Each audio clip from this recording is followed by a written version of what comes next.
بسم الله الرحمن الرحيم. الحمد لله رب العالمين، وأشهد أن لا إله إلا الله وحده لا شريك له، وأشهد أن محمدا عبده ورسوله. اللهم صل وسلم على نبيك محمد وعلى آله وأصحابه أجمعين.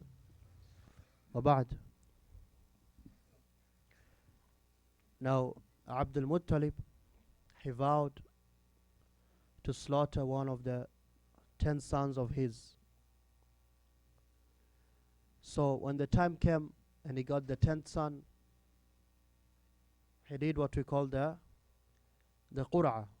You know what the qur'ah is? In English they say drawing lots. So you write the names in small pieces of paper and you pick one randomly. That is called qur'ah, drawing lots in English. And qur'ah has a lot of ahkam fiqhiyya, a lot of fiqh rulings. They can be applied by qur'ah. Like when the Prophet sallallahu alaihi wasallam, he wanted to travel. So which wife should he pick? You're supposed to be just with your wives, right? Al-adl. You have to be fair.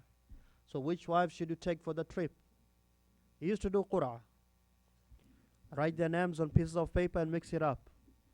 Whatever name comes out, then she's the one who goes.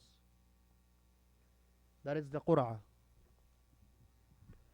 So when he did that, several times the name which came about was the name of Abdullah, his youngest and the smartest and beloved son. So he couldn't stand the fact that he had to do it, but he had to do it. It's a vow he made to Allah. So he took him to go to the Kaaba to sacrifice, to slaughter his son. Abu Talib, who was one of the older sons, and others, when they saw that, they went and stopped him and they said, no, you cannot do that. Why don't you go to the Kahina, the fortune teller? Let's see what she says. And this tells you what kind of a society it was. They went to the Kahina, she said, you should draw lots and you should have arrows, afwan, and you should have camels. Either your son or 10 camels. 10 times. And 10 times he did, he came to the camels, so he had to sacrifice 100 camels. He had to sacrifice 100 camels. And that's a lot of money. It's a lot of money, 100 camels. If a camel is $1,000, that's 100,000. Right or wrong? Or is my math off? Right or wrong? 100,000. Ala kulli hal, ikhwani, we'll stop here. We know now Abdullah is the father of the Prophet sallallahu alaihi wasallam. When he became a young man and he was respectable, his father got him married to Bani Zuhra, to the young woman called Amina bint Wahb. And they got married and she got pregnant. And while in one of the travels, Abdullah, he was going to Medina or he was going to Sham to buy dates for trade for his father, he passed away. Now the ulama, they differed. Was Amina pregnant or did she give birth already? Some of them said she was 2 months due. So she was 7 months pregnant. Some of them said she had already given birth and the baby was 2 months. In any way, the Prophet sallallahu alaihi wasallam, he was born and he was an orphan. Now we'll come back to that. We said today we want to discuss what is the world he came into. Like we said, the place you come from, it shapes you. Plus, it's very important for us to appreciate Islam. Most of us, we don't appreciate the deen we have. But if you knew the society he came to, and he started his da'wah to, before going to the whole world, you will know that there was a great effort which was done, ikhwan. Most of us don't appreciate the effort the Sahaba radiallahu anhum and before them the Prophet sallallahu alaihi wasallam he put to spread Islam.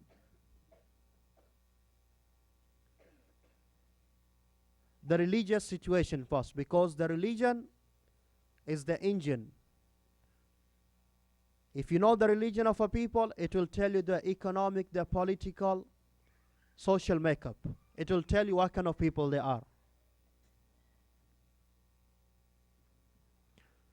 The Arabs, and we are specifically zoning into the Arabs of Mecca and what is around it. Mecca, Yathrib, Ta'if, those are the major cities. Most of them were idol worshippers. That is why you find in the Quran, all those verses, Allah calls them to Islam, to worship one God alone and leave the idols. Idol worship, how did it come to the Arabs?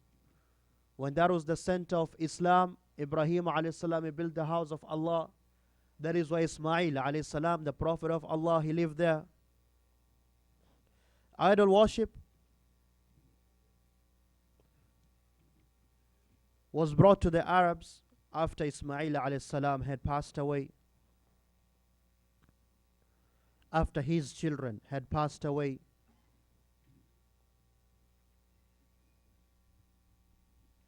Later times, Amr ibn Luhay, that is the name.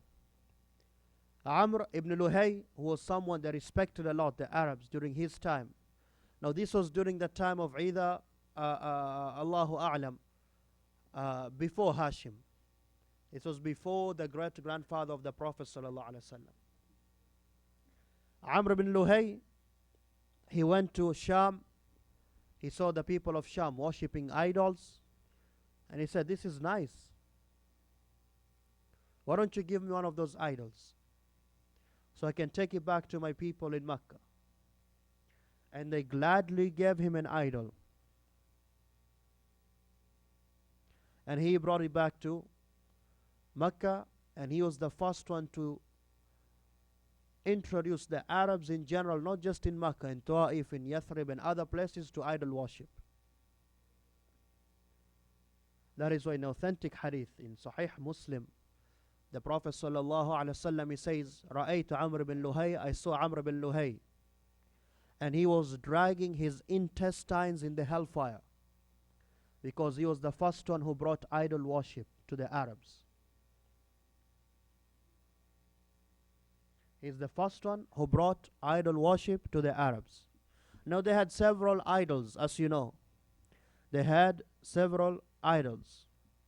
Now that big one, the one he brought was Hubal. The idol called Hubal. And this was in the Kaaba in Mecca. He put it there. Another idol called Manat was in the place called Al-Mushallal, which is near the Red Sea in Qadid. Manat. Another idol, Al-Lat, was in Ta'if. Another idol, Uzza, was in the valley of Nakhla. In fact, during the time the Prophet ﷺ, he came back to conquer Mecca and Fath Mecca, there were 360 idols in the Kaaba. Not one, not two. 360 idols in the Kaaba. And as will come, inshallah, we'll see that. He was breaking them, and he was saying, وَقُلْ جَاءَ الْحَقُّ وَزَهَقَ الْبَاطِلُ. Said the truth has come, and batil, falsehood, is demolished. He broke 300 of them and 60. And they also had pictures. They also had pictures they had drawn. They said, this is the picture of Musa, this is the picture of Ibrahim. And the Prophet ﷺ tore those up. Apart from idols, they also had trees which they glorified, and they took him as a god. Apart from that, they had rocks.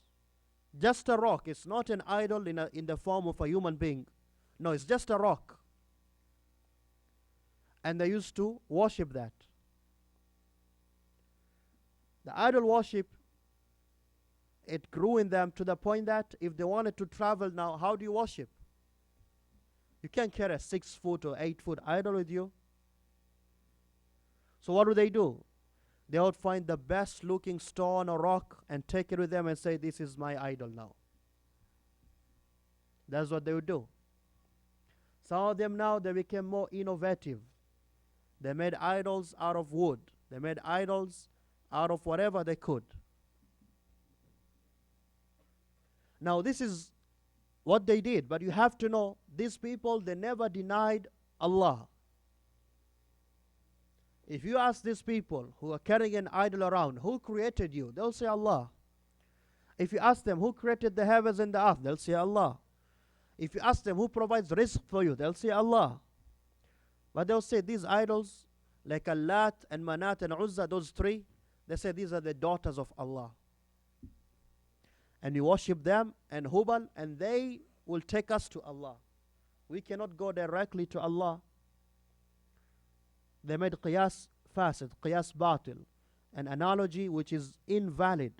They said if you want to go to a king or a nobleman, can you just walk up to him? Can you? No. You need someone to take you, right? He'll go and ask and say, so-and-so wants to see you, and then you'll go, right? Right or wrong? That's what you do, right? You call it wasta. Huh? You got influences, you get connections, right? Huh? They said, that is the same thing with Allah. So we have idols and we worship them, and these idols will ask Allah for us. And that is the definition of shirk. They made Allah to be like what? A human being.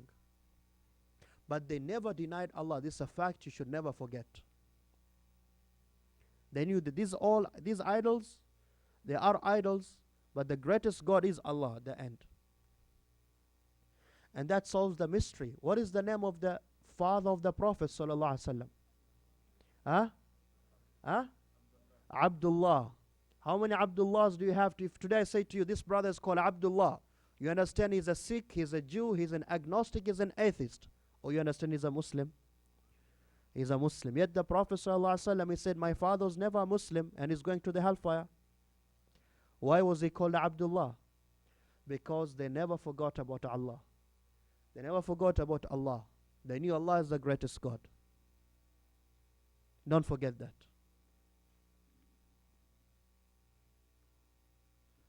We saw how some of the religion remained, like Hajj and Umrah, it still remained. They still had that. But it was also corrupt. Now they would go asking the idols. They would go into the houses of the idols and they would stay there, what you call i'tikaf. They used to do i'tikaf there.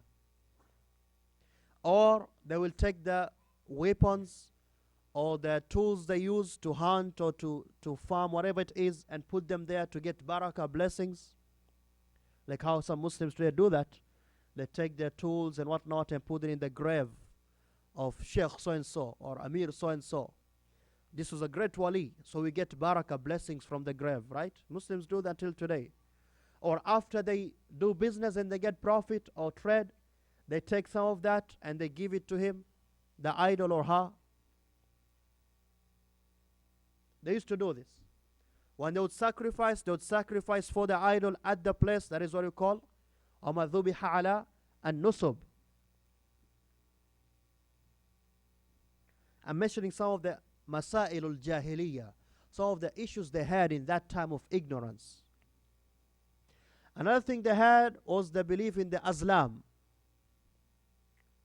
Azlam are the arrows they had, arrows. The arrow which you shoot, they had special arrows. One of them, it would written yes, one of them would be written no, and one would just be blank. So if they wanted to do something, should I open this business or not? Should I get married or not to this lady? Should I travel or not? They will mix the azlam, the arrows, without looking and then pick one randomly.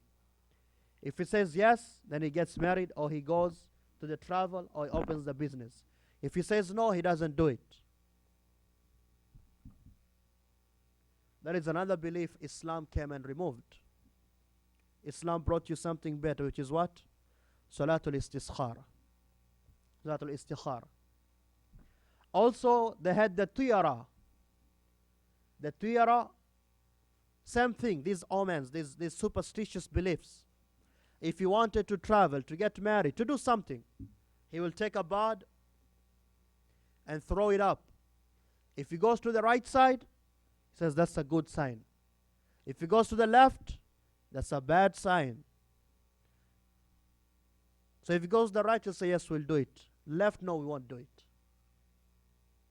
That's called a tuyara. The Prophet ﷺ said, he came and said, La tuyara. There's no tuyara in Islam. And also from the tasha'um they had, the superstitious beliefs they had, if you go out the first thing of the day and you see someone who's handicapped, is either blind or he cannot walk properly or whatnot, someone who's handicapped, physically disabled, let's say it's a bad day. All these superstitious beliefs, they had them. Another thing they did, they had trees which they sought blessings from. Like the Dhat Anwat. When they wanted to go to fight, they had a large tree, a sidra. They would go and do i'tikaf under the tree, and they will hang the weapons they will fight with on the tree, thinking they get blessings and they get power from the tree. They used to believe in that. Another thing they used to have, there was a lot of kuhana, a lot of fortune tellers, soothsayers, palm readers who tell you the future. You'll get this and that and that. That was very common for them. Another thing they had, they used to fear the jinns. And they used to fear the jinns and used to call on the jinns. So whenever they traveled, and like we said, they used to travel a lot for business and whatnot. When they go to a valley or anywhere strange, the leader will come out and call out and say, نعوذ بسيد هذا الوادي من سفهائها. We seek refuge from the greater jinn, the big one of this valley, of this area, from the evil other small jinns. When before that, the jinns, they used to fear the humans. And you have to know the jinns, they fear you, the human, if you have proper, strong iman. And that is what Allah told us. وَأَنَّهُ كَانَ رِجَالٌ مِنَ الْإِنسِ يَعُوذُونَ بِرِجَالٍ مِنَ الْجِنِّ فَزَادُوهُمْ رَهَقًا. There used to be a group of men, people. That was the Quraysh of Makkah and the Arabs. They're seeking refuge with the jinns instead of seeking refuge with Allah.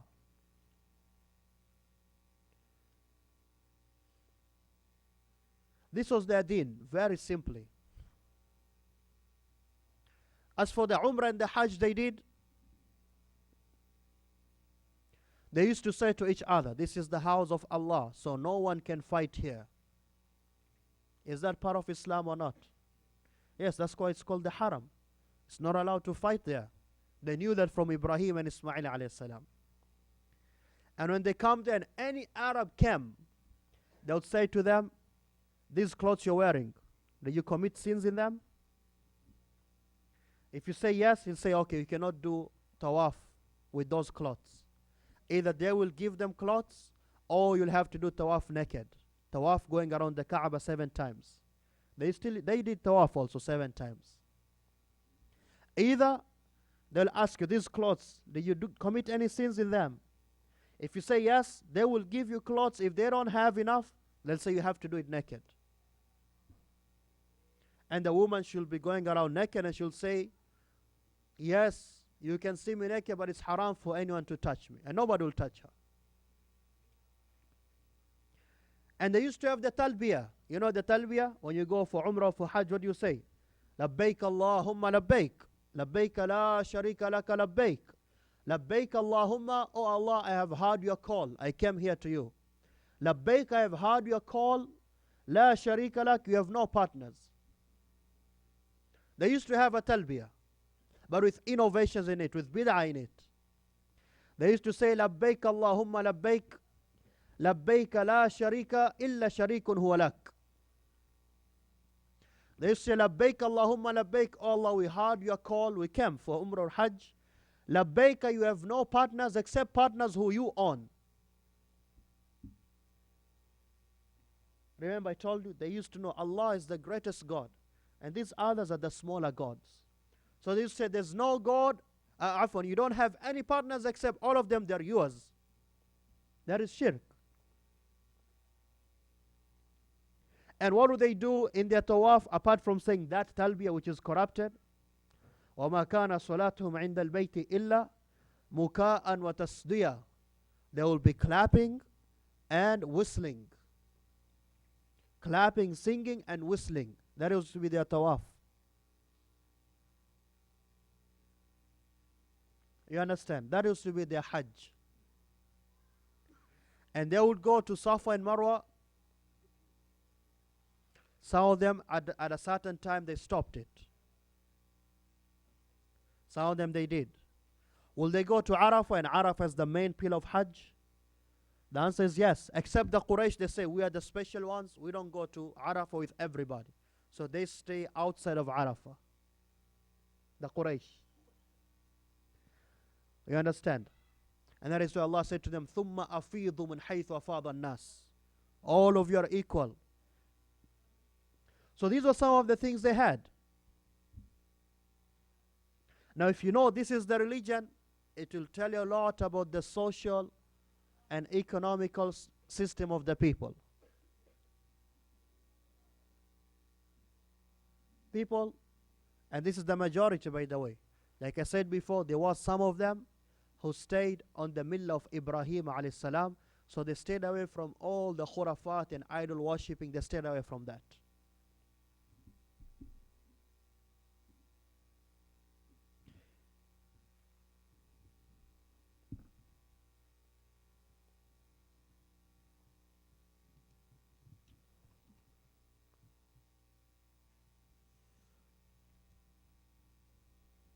The social makeup, because that is closely related to the religion.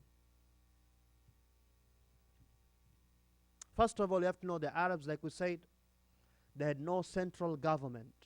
They had no one president, prime minister, leader. No, they didn't have that. Every tribe ruled itself. It was the system of the Qaba'il, the clan or tribal system.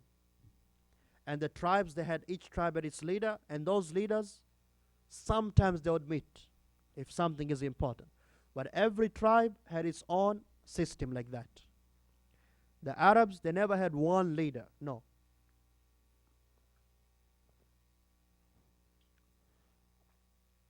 Slavery was common, but not between Arabs. And that was common in every part of the world at that time, you have to know. Slavery, having slaves was something common. Only one instance the Arabs will take slaves of each other. If they fight and one tribe wins over the other, then yes, they'll take a slave. Otherwise, they won't just, the random ambushes, they would ambush a place and take slaves. No, they wouldn't do that. Unless they fought, and they rarely fought against each other. They did, but that was very rare. Because it was not in the interest of any of them to fight against each other, because they all needed each other.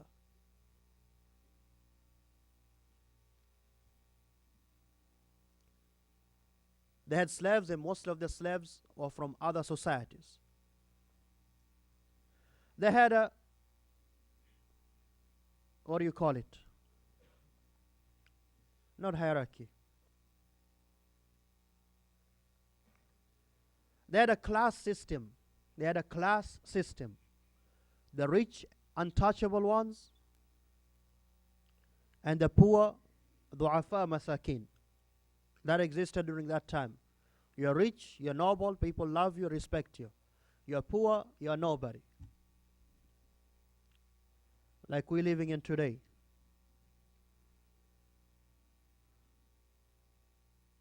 Upper class and lower class, right? And then they said there's middle. They had that. The Arabs, they had that. Within them themselves.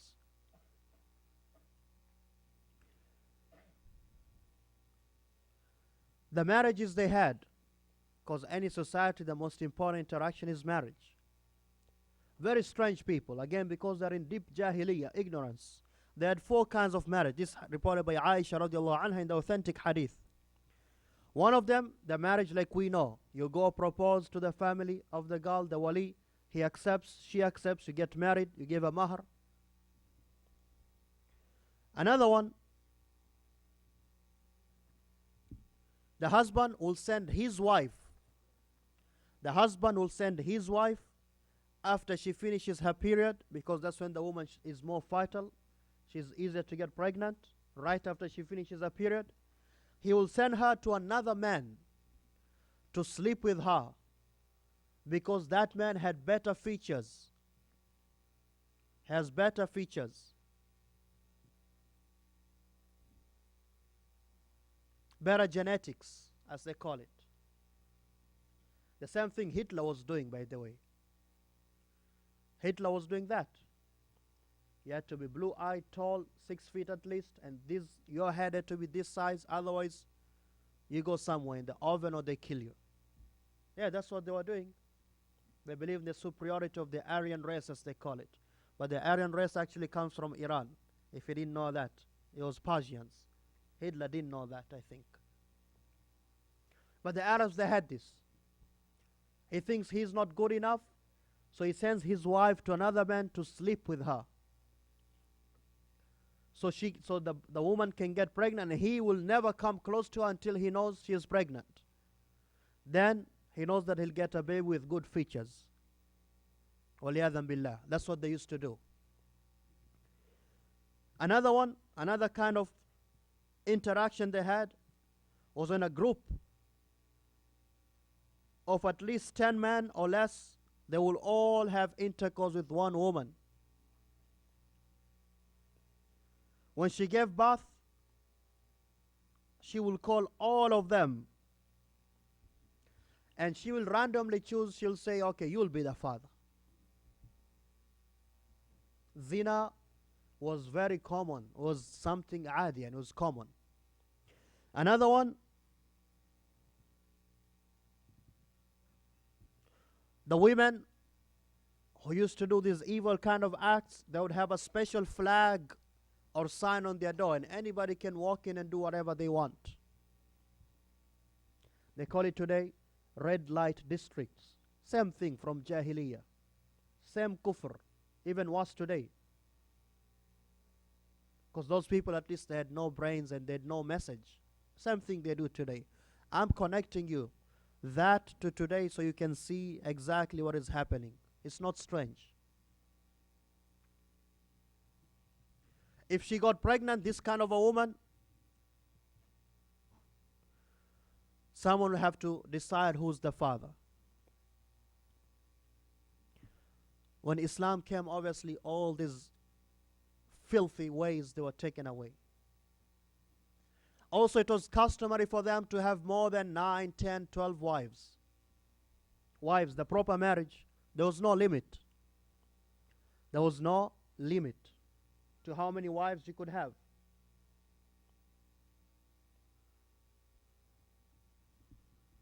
Also, divorce was unlimited. You can divorce her 1,000,000 times, and she'll stay for the iddah, then you can take her back, and stay for the iddah, take her back. And they used to do that to the women they wanted to hate, to hold them. So you say, okay, I marry you, then I divorce you. So when I divorce you, the woman waits for the waiting period. He says, I take you back. After he takes her back, he says, I divorce you. And then I take you back, like that. So she is perpetually not married, not divorced.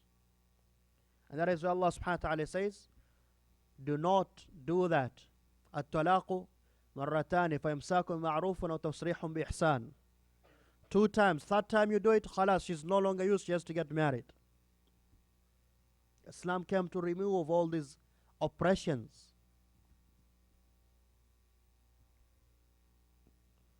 Also, they used to love their children, but only male children, sons. Sons, they were a source of pride. If you had a daughter, they hated themselves. Why? Because of 2 reasons. Number one, the daughter is easy to bring shame to you. They would say that. She'll bring shame to you. Number two, also, when they fought, and if one of the daughters was taken as a slave, then that shame would remain with that family forever, even if the daughter was let free after. So they prefer to have no girls. So even if they lose in a battle, all the captured slaves are who? Males. You understand? That way they're safe from shame.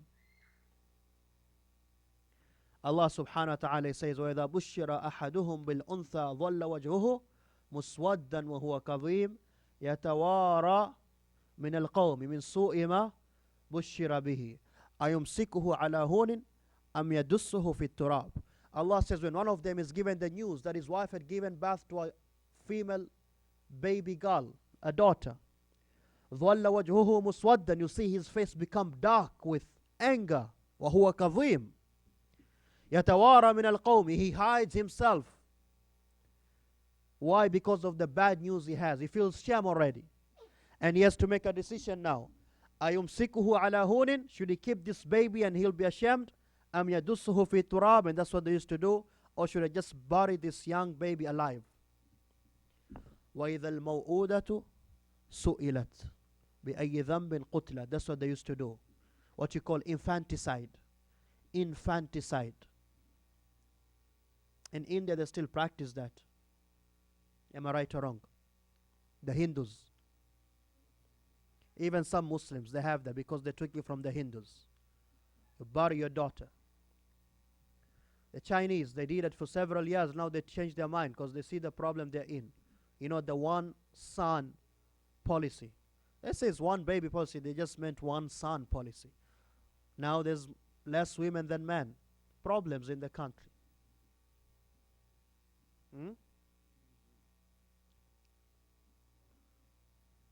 You understand? These Quraysh, they used to do the opposite. They used to do something, infanticide. Infanticide is when you kill your baby. Now that tells you what kind of people they were. Imagine. What kind of people they were.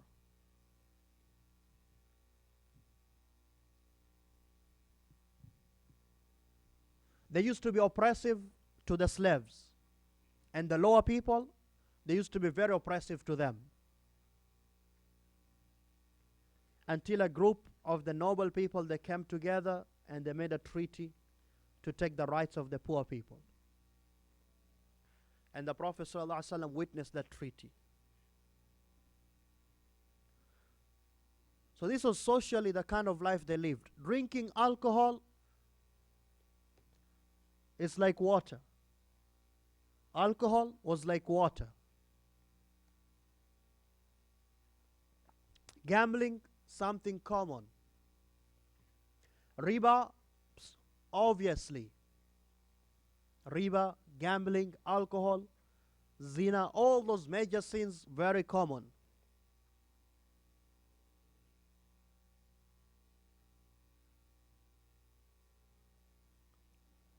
That was the situation of the Arabs. They were in deep jahiliyyah, ignorance. Because there's no din. Any society where there's no firm, proper religion, don't ask about its social makeup. Look at the world you live in right now, Toronto, Canada. You'll see the reality. I don't need to speak a lot. I think you're wise enough and you have a mind which is good enough to see around you. Most of that is because there's a major problem. We said that is the engine. The engine is what? The religion.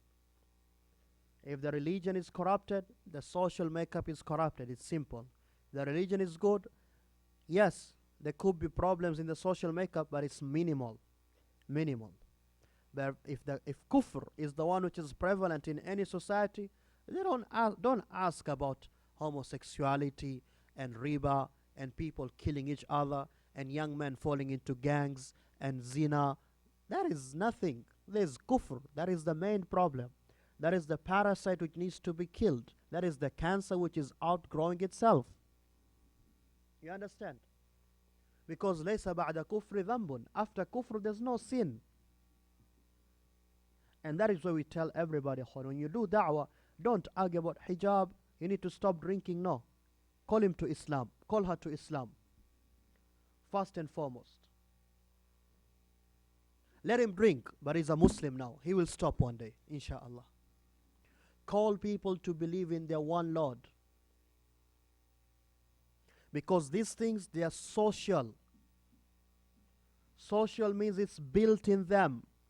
You can't change an alcoholic in one day. You're dreaming. You can't change a zani, someone who's well done in fornication. He's doing it every day in one day. You can't. Impossible. Illa man rahima rabbi, except whom Allah wants. You can't. Someone who's delved into riba or gambling. You can't. Those people, that's why you have rehabilitation for them. The social makeup, the mind has to be turned. But first and foremost, even if you do the best rehabilitation, $30,000 a month, I've heard of that. 30 grand a month. Because someone is on meth or drinking. He'll go back. He'll relapse. You know what? Because there's no passion, there's no goal for him to achieve.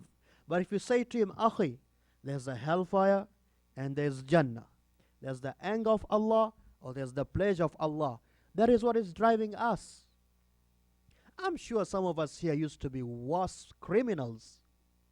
I can look at yourself today and say, Alhamdulillah. Why? Because there's something you know which is greater than that. I need to stop doing this because of what? Because there's Jahannam. I need to start doing this. Why? Because this is what my Lord Allah wants. That is very essential. And that is why Aisha radiallahu anha, she says in the Sahih, if the first thing the Prophet sallallahu alaihi wasallam came with was la taznu, don't commit zina, and don't drink alcohol, nobody would have believed. Not my words, the words of Aisha radiallahu anha. Why? Because those are social things which are grounded, engraved in the minds and the soul of someone. But if you come to him, even if he's the worst drunkard, and you say to him, Ilahukum ilahu wahid, your God is one God. No human being can argue that. Even if he argues that, he can't go very far. You understand? It's easier for him to accept that than to quit alcohol. You got to understand that. Most of us, you want to do da'wah, you don't understand da'wah. No. You have to do da'wah according to the way the Prophet ﷺ did da'wah. But you can only understand that if you take knowledge from the right sources. The way of the Salafus Salih, like we discussed today in the khutbah of Jum'ah. If you missed it, you have to go listen. You have to go listen to the khutbah of Jum'ah today. The problem is you have all these brothers and sisters now who are speaking to people. You know, they have all these platforms, institutions, Facebook, whatnot, the so-called sheikhs of today. And they're teaching people the wrong things, wrong way of doing da'wah. And all of us are suffering from that. There's essentials. The Prophet ﷺ, if the first thing he came to say, don't drink, don't commit zina, did he preach that? Yes, but that was not the first thing. The first thing he said to them, Ya ma'ashara Quraysh, who created you? Allah. Who created the heavens and the earth? Allah. Who provides for you? Allah. Who do you call to when you have problems? Allah. Okay, so why do you need these idols? It made sense to most of them. That's why they believed. So, you know, it's true. Why do we need these stones? You understand? So this was the setup of the Arabs. Economically, we said Makkah was the hub. The trade, they used to come out of Makkah, and everybody would come and pitch in with their trade, and they would go out.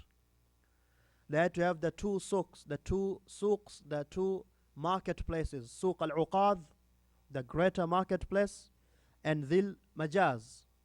These were two great marketplaces where most of the Arabs from other tribes will come into Makkah. They didn't have industry. They didn't have industry apart from making basic things like knives, utensils, chairs, swords. They didn't make anything. They are not industrial people.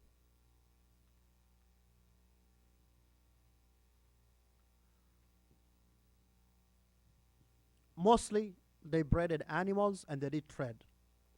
Animals was the source of pride apart from gold and silver. and they did trade. But these Arabs had some good things also. Number one, they had sharp memories, brilliant.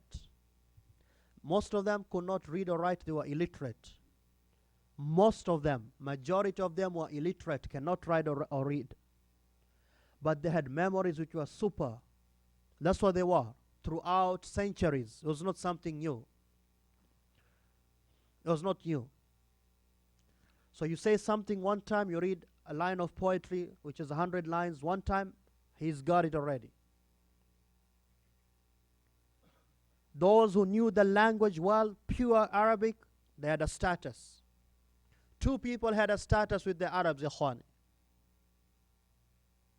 الشاعر والفارس. The poet who's got a sick, sharp tongue, sick in our colloquial language, meaning a good one, not sick which is sick. Because I'm speaking to you young people. The one who had a good tongue, sharp, they valued him. Even if he was the worst drunkard, they valued him. Because he will defend his people. That's how they used to fight. Just like today, what you call the Cold War. You know, the Americans say this and the Russians say, that's all they do. They just talk. They had the best spokesperson for the government was the poet. He had a status. That's why you see, you have the Sab'a Mu'allaqat. Those 7 great collections of poetry, they hang them in the Kaaba, because of how great they are. And anybody who wants to learn Arabic has to read those 7. If you want to know real Arabic, the Sab'a Mu'allaqat. Of course, they're no longer in the Kaaba today. That was that time. That tells you how much they valued poetry. Number 2, the Faris, the great swordsman. The one with a sick and sharp sword. Sick meaning good sword. Because this one now defends the Qaba'il, he defends the tribe physically. That one defends it verbally, this one defends it. These two people, they had a status.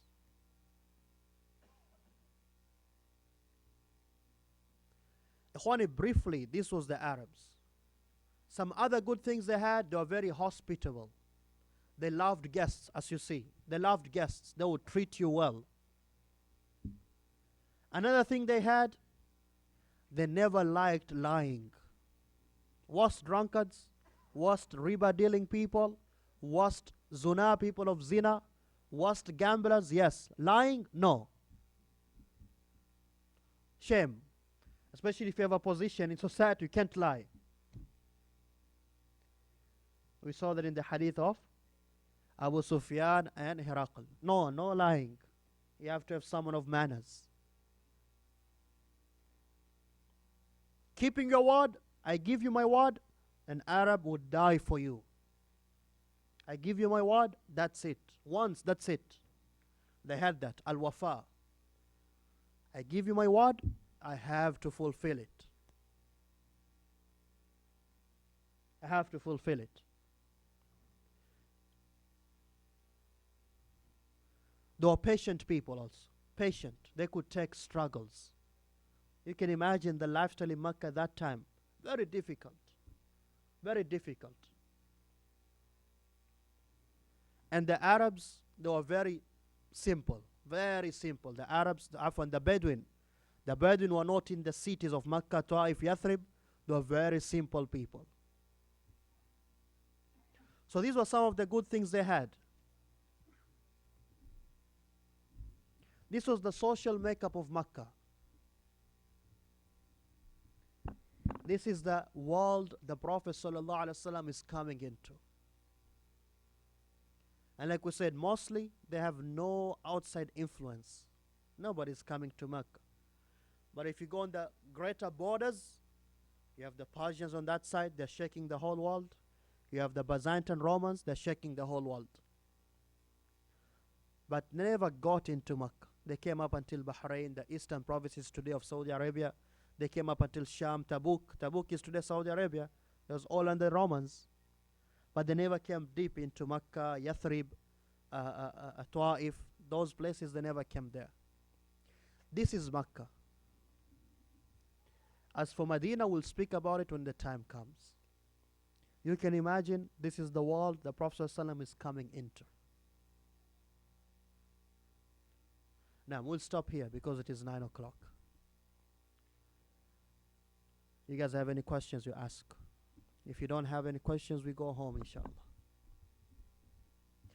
There's some questions which came through email. I'll be answering any questions which come through email here on Friday.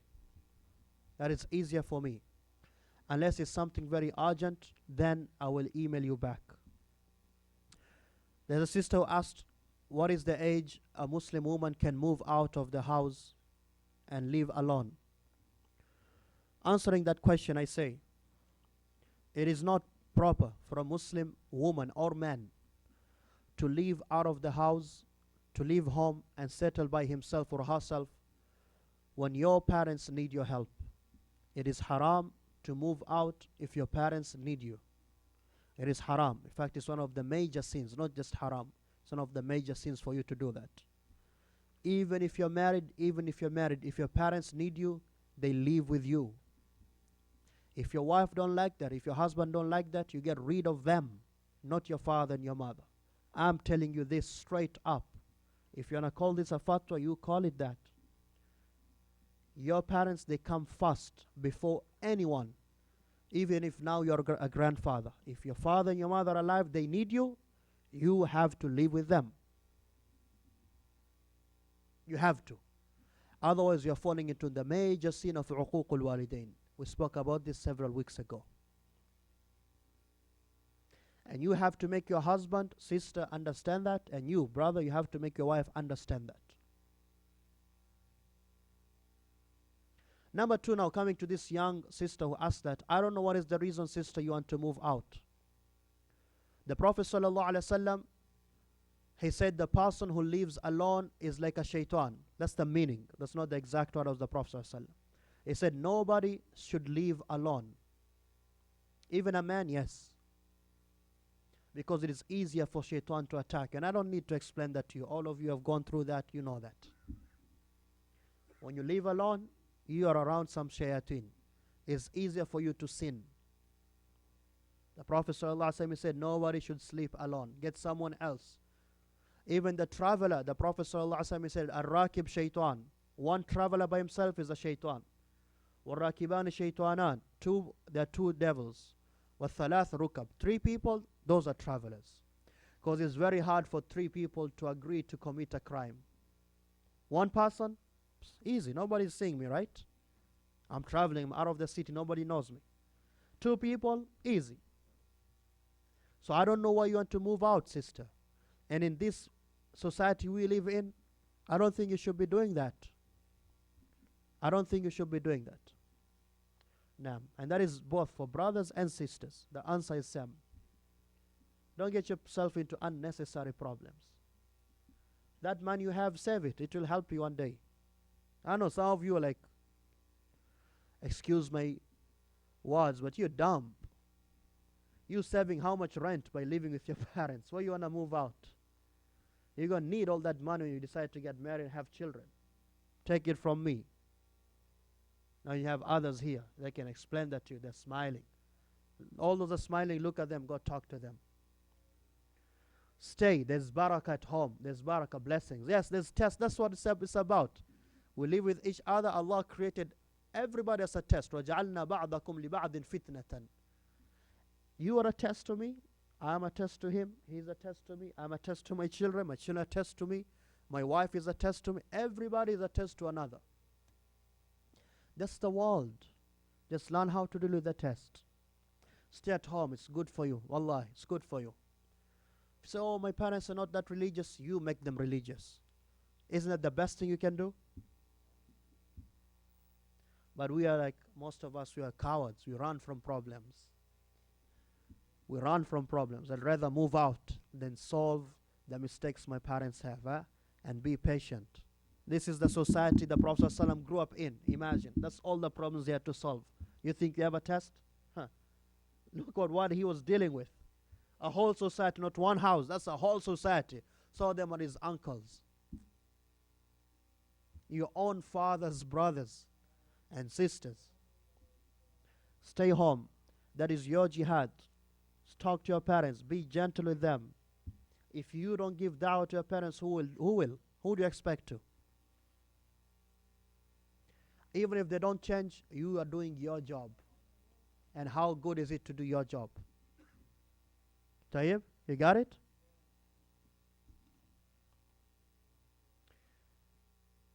Can a man call himself a good Muslim without reciting Surah Al-Kahf on Friday or Surah Al-Mulk every day? Nobody should call himself a good Muslim. Allah subhanahu wa ta'ala says, فَلَا تُزَكُّوا أَنفُسَكُمْ. Don't praise yourself. Don't praise yourself. And that's a good sign. You just answered your question. A good Muslim is the one who does all the good things. Not every good thing, but you do most of what you need to do. Nobody should praise himself and say, I'm a good Muslim. You should always look down on yourself. Most of you don't come here on Wednesdays. We are reading Kitabul Iman. We went through that. Ibn Abi Mulaika of Sahih al-Bukhari. He said what? I met 30 Sahaba, companions of the Prophet sallallahu alaihi wasallam. كلهم يخاف النفاق على نفسه. Each one of them used to fear that he might be munafiq. Not that he's doubtful, but he fears one day I might change. You don't look up to yourself, you look down to yourself. That's how you drive yourself.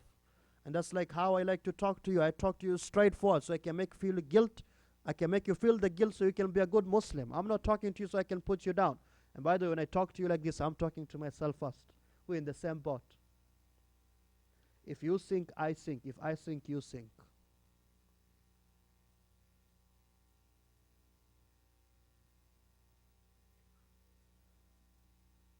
Can a man call himself a good Muslim by having more wives without reciting Quran?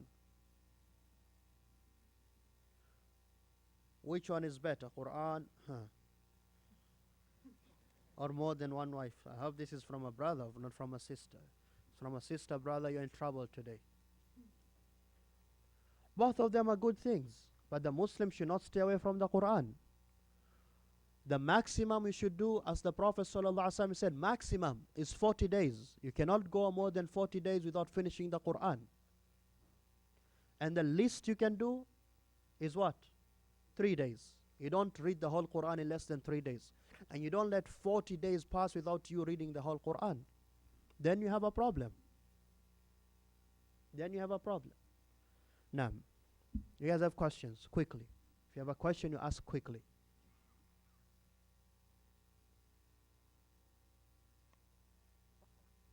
This Wednesday we started Kitabul Ilm, the book of knowledge from Sahih al-Bukhari. Wednesday at 7 p.m. It is free. You just show up. Bring a copy of Sahih al-Bukhari, you can have it on your phone. We're here learning, ya khwani. Only when we learn our religion we move forward. You should know that. You gotta learn your deen.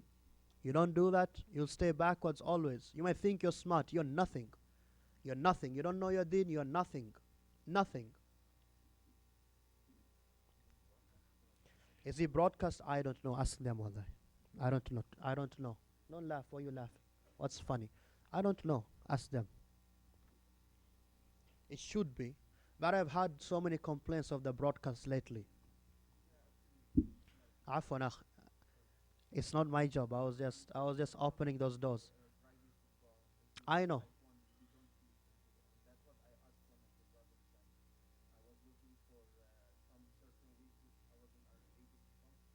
You didn't find it.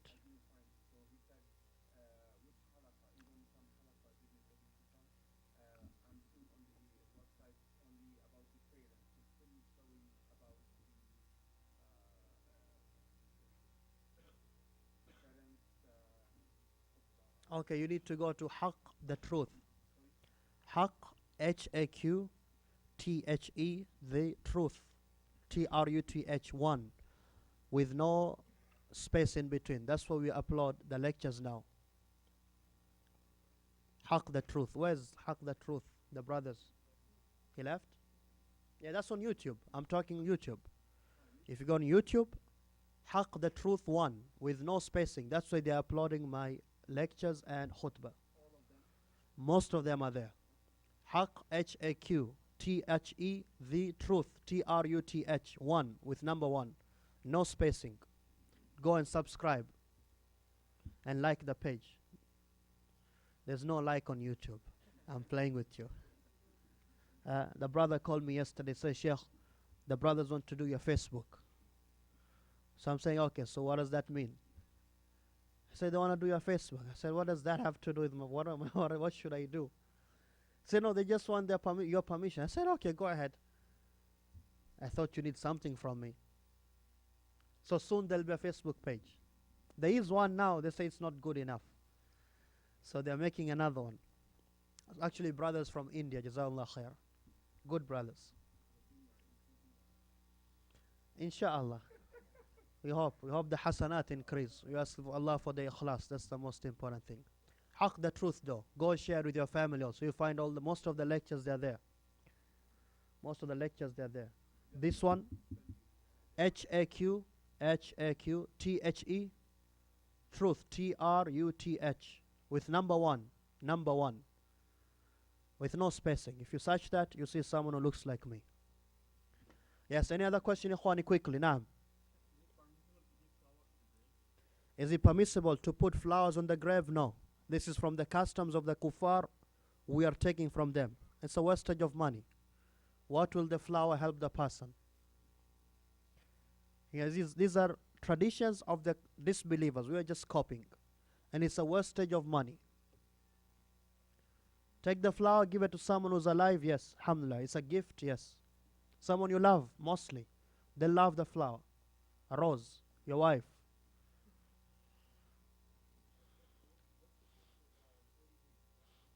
There's a hadith, there's an authentic hadith. The Prophet ﷺ said you should not go more than 40 days without finishing the Quran. Where is the hadith? Allahu A'lam. Someone can search. I don't recall right now. Which book? Allahu A'lam.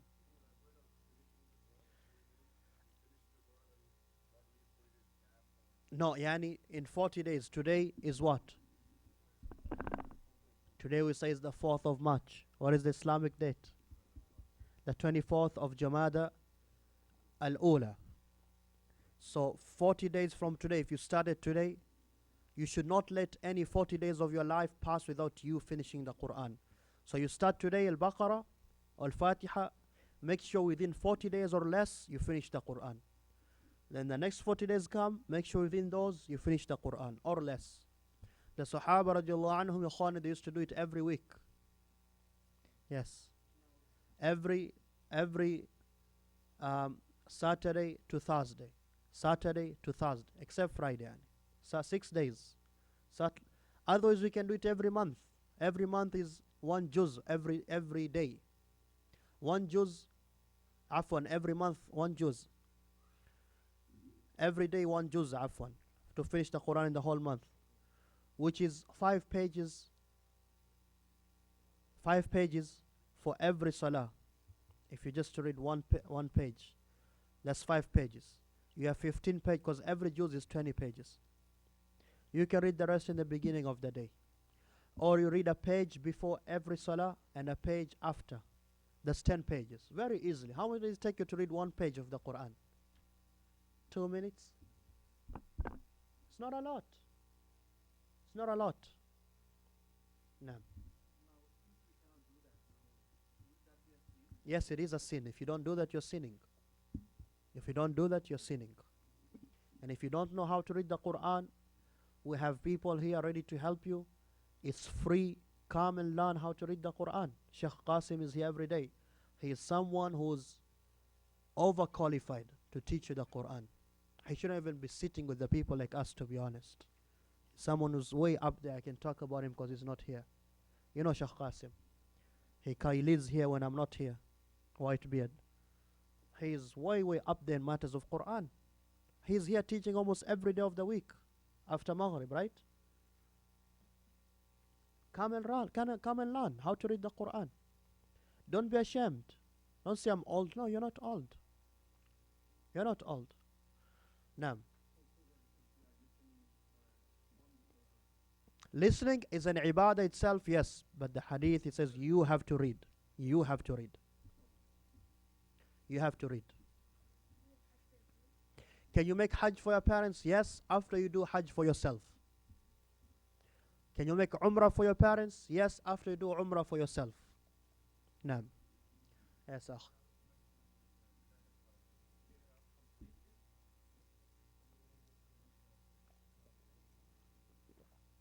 The brother has a question on the credit card. He says if you pay it off completely, is it a sin?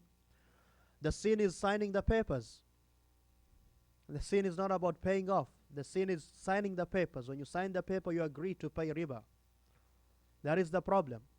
The Prophet ﷺ said, Allah has cursed the one who takes the riba, the one who gives the riba, the one who writes the contract, and the one who witnesses the contract.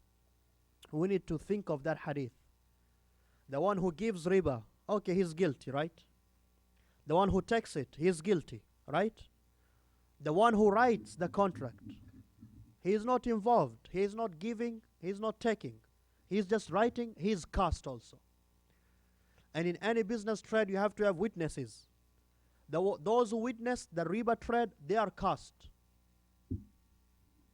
The problem is in signing that contract. I know you have questions, just calm down. I will answer every question you have. You understand? That is the problem, is where it's at. Just like OSAP. The problem is you agree, I'm going to give you back riba if I can't. Now, afwan, I said, wait, I will answer. Don't interject, please. Some might say, oh, but I can pay off without the interest period kicking in. What guarantee do you have? You're going to be alive. What guarantee do you have you'll have the means to pay? That's number one. You understand? So any contract with riba is haram. It's the agreeing to the contract, that is the sin itself. Not just the giving or the receiving, the agreeing to it, that is the sin. So some may ask though, do we need credit cards though? In our life here, we need credit cards. You can argue that and say, yes, some transactions you have to have a credit card. You can't otherwise. There's some things which you need, but you can't get without a credit card. So if you get it for that purpose, now this becomes what? It's a darura. It's a necessity. It's an, not excuse, what's the word? Afwan. It's an exception. It's an exception. It's not the norm. It's not the order. You understand? This is a specific exception. You need the credit card for. You get it for that exception. Khalas. You don't mean you go out flashing it, doing all your business with your credit card. Now you are someone who likes your credit card. You are doing everything on riba. We can use it for that. Yes. Most of our scholars, they said because you need it. There's some things you cannot do without that. You have to get it. But you use it only for that. But if you're someone, you can live without a credit card. You don't need it. You should not even come close. Especially today you have prepaid credit card. It's a prepaid Visa or MasterCard. Meaning you go to the store, you pay $1,000, they give you a card which is a credit card, but not really a credit card. It works just like a credit card, but it's a debit actually, because you already paid for it. You can do that today. So why would you go borrowing money, which is the credit card? So the options are there. So, Afwan, yes? Debit Visa is there also. You can use debit Visa. It's a debit card which can work sometimes, but that one is limited. I've noticed it's limited somehow. There's prepaid credit cards. Prepaid.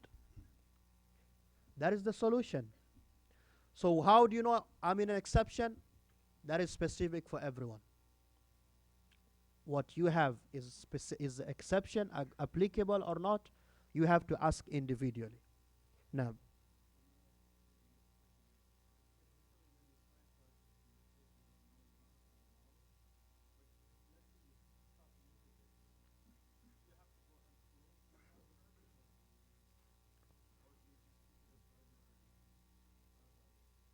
I don't understand you. So you said you signed it without knowing it's sinful. Okay. And then?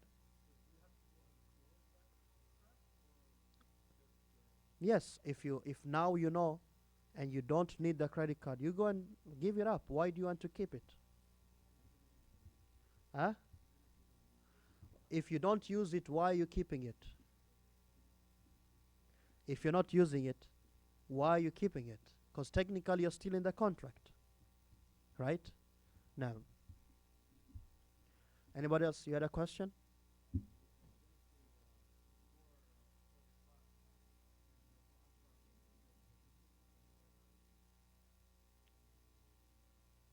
Khair, there's another one also.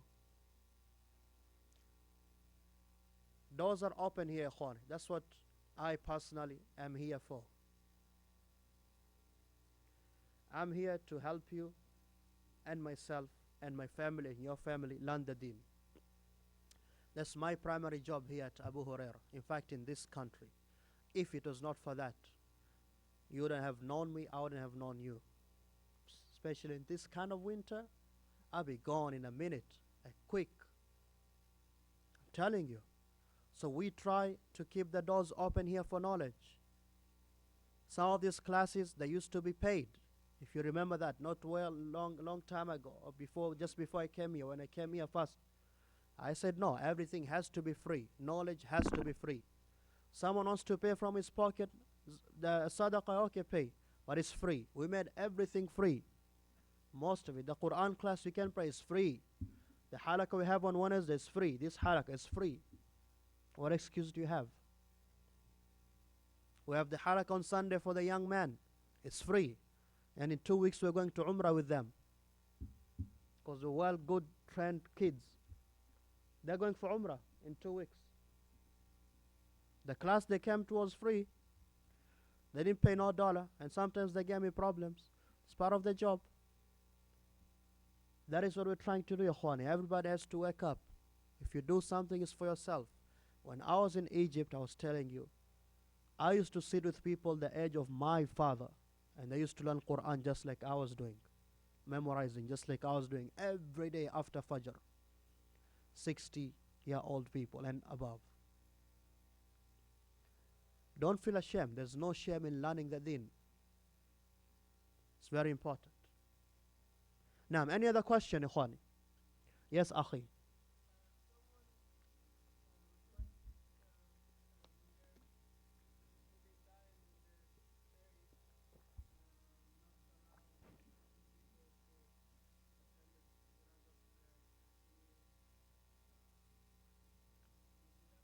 Someone, he requested when he dies, certain people should not come to his janazah. Wallah, he has to be looked at why. Why is he doing that? Why is he saying that? If it's a valid reason, maybe the people are known, they're fusaq, people are criminals. He says, I don't want them coming to my janazah. Then okay, he has a point. But if it's just these normal grudges we have here and there, especially close relatives, then no. So every situation is different. You get it? No, every situation is different. Why is he saying they should not come? Why? Yeah, what kind of problems?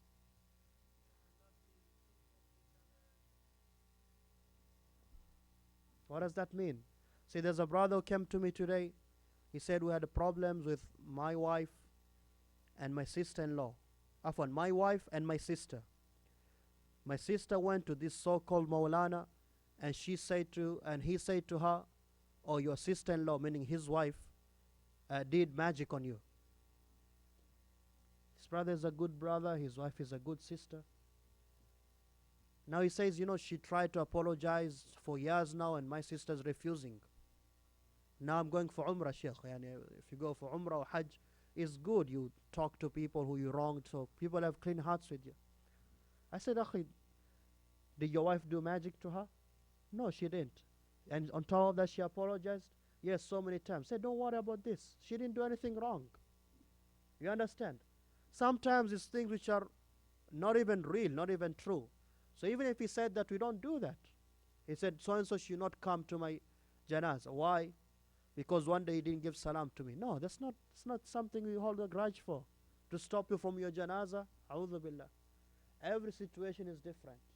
That's why I said if people are known they are criminals, they did something bad, and he's doing that to teach them a lesson, then okay. Okay. There's no one answer fits all. Every situation is different. يرحمك الله أخي. خير, we'll continue for those on Wednesday, inshallah. سبحانك اللهم بحمدك أشهد أن لا إله إلا أنت أستغفرك وأتوب إليك.